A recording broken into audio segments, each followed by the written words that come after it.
Hey guys, welcome to Staying Strong with Ashley. October is Pregnancy and Infant Loss Awareness Month.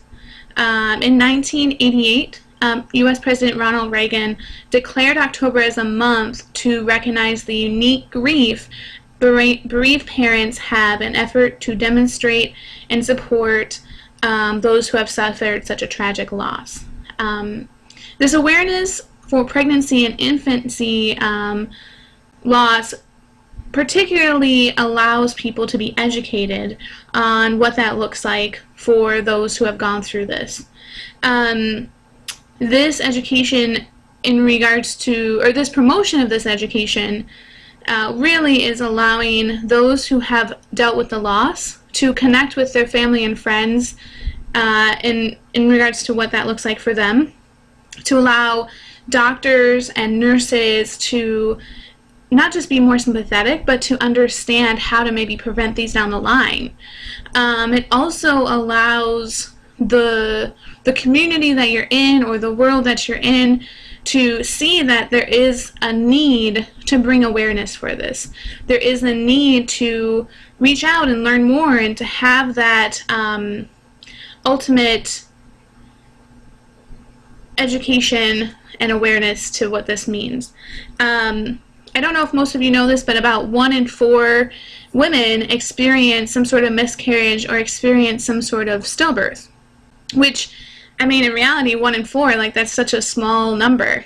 And yet, many people still don't know what to do, and it's still such a big taboo subject. And I think just having this time to understand what that means, right?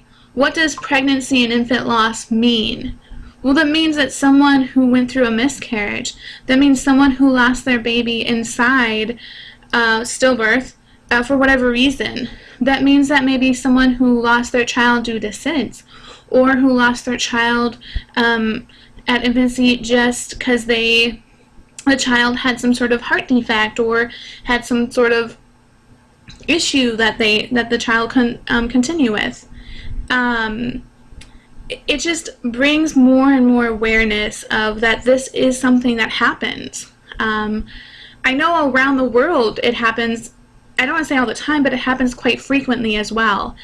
And the unfortunate part is that it is such a taboo subject still to this day that people don't think it actually happens. Like, those who have gone through it, most people don't always bring it up. Now, I'm one who will be quite vocal about it, but I know many people who haven't talked about their miscarriages before, who haven't talked about the fact that they couldn't get pregnant, or who just have a hard time with bringing this topic up for a multitude of reasons.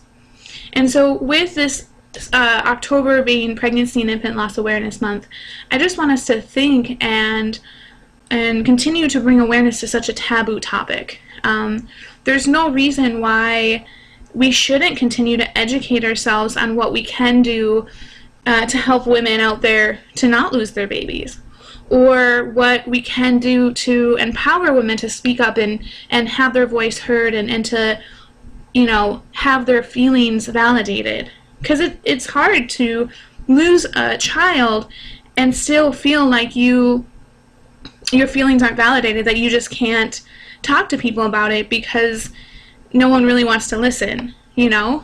I think that among the world right now, there's so much chaos and confusion that sometimes bringing up such a taboo topic can just be pushed to the wayside because people have so many other things to deal with.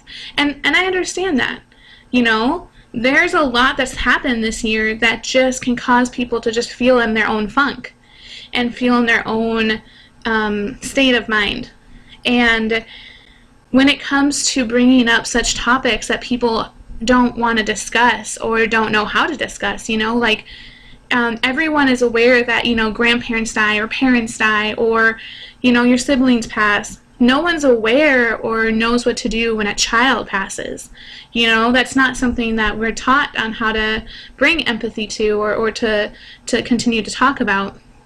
And so having this time to honor all the babies that that are in heaven, and honor all the babies that or all the parents that know, you know, that they miss their child, and what things could have looked like, you know. I think that's an important part of this.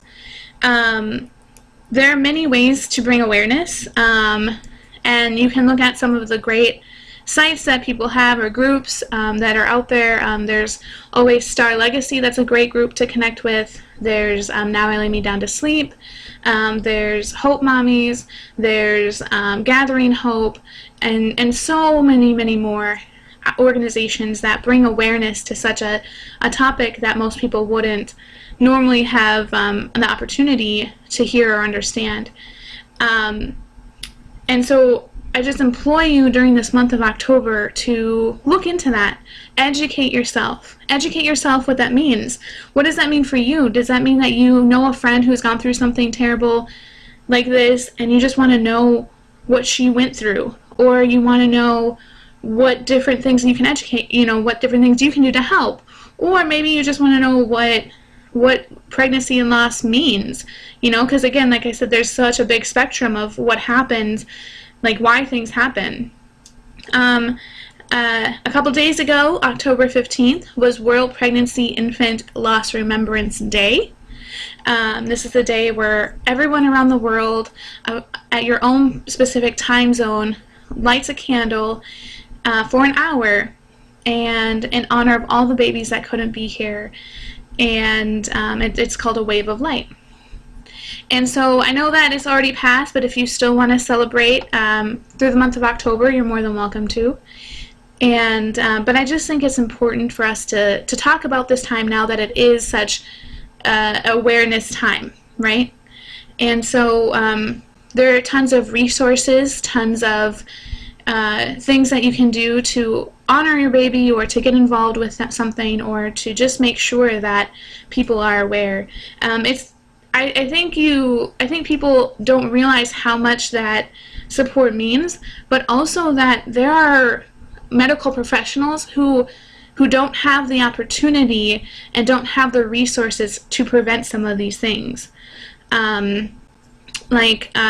Like for me, right? Like there are doctors. It took all the way to the last child for a doctor to say, "Hey, here's what it is," and it could have been fixed. But not every doctor is aware of this. Not every doctor knows how to handle these things. And a lot of it has to do with resources, and a lot of it has to do with just better guidance in regards to what this looks like. Now, it's becoming more and more of an opportunity, but that still doesn't mean that it's not fully there. So again, just during this month, just educate yourself. Have the education to understand what this month means to those who are grieving. What this month means to those who want change but can't make change by themselves. If you have any questions or comments, feel free to reach out to me.